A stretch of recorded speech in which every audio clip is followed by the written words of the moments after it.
الرئيس محمد مرسي العياط سافر النهارده المانيا وترك الشعب على ما هو فيه. قال ساعات يعني، مع ان الواحد برضه ضد حكايه انه يسافر في الوقت ده، ولكن يعني هو ادرى باللي بيعمله.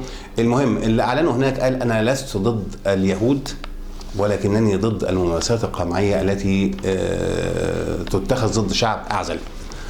طبعا الكلام ده لست ضد اليهود ولكني خد بس انا اشوف الكلام كده، ولكنني ضد. طبعا ده ليه؟ الاعتذار اللي كان يقولوا انت لازم تعتذر وانت معادي للاسلاميه. انا عايز اقول ان احنا بنفرط في ديننا واحده واحده، وبنفرط في كرامتنا وفي عزتنا واحده واحده.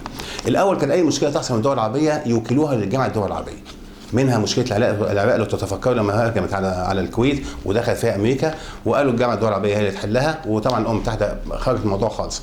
لما حسني مبارك الله يكرمه بقى دخل في الموضوع وحاولوا يفصصوه وعمل الكلام ده، قالوا ندول المشكله.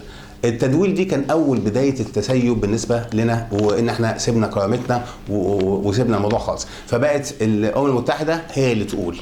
بعد كده دخل يعني اسكندناوي دخل بحمار زي ما بيقول مثلا، للاسف اللفظ يعني.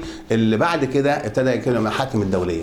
كان كازاديتش في التشيك هناك لما قتلوا المسلمين وحاجه من هذا القبيل وقدموه للمحكمه الدوليه، وكنا احنا بعيد قوي عن الموضوع ده. لا، جابوا عمر البشير وانت مقدم للمحكمه الدوليه. طب محكمه دوليه يا اخوانا هنعمل ايه؟ سيب نص السودان التحتاني، اعمل استفتاء، واما المحاكمه الدوليه يا اما تعمل. فبقت المحاكمه الدوليه توصل لحد مصر. بعد كده مدوا اكتر برجليهم وابتدوا يقولوا الكلام اللي بيعملوه هناك في اوروبا، معاداه الساميه والهولوكوست. اللي ينكر الهولوكوست ده جريمه كبرى. اشتم في الرسول محمد زي ما انت عايز، واشتم في المسيح زي ما انت عايز، لكن لما تيجي تتكلم عن تنكر المحرقه او تعادي الساميه، ده تبقى مصيبه سوداء.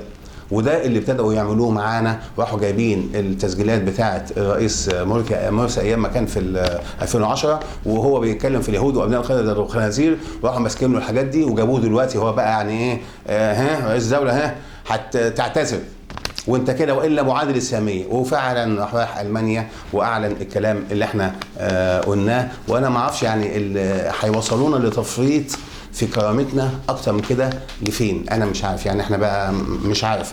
ربنا يستر تحت حكم الاخوان.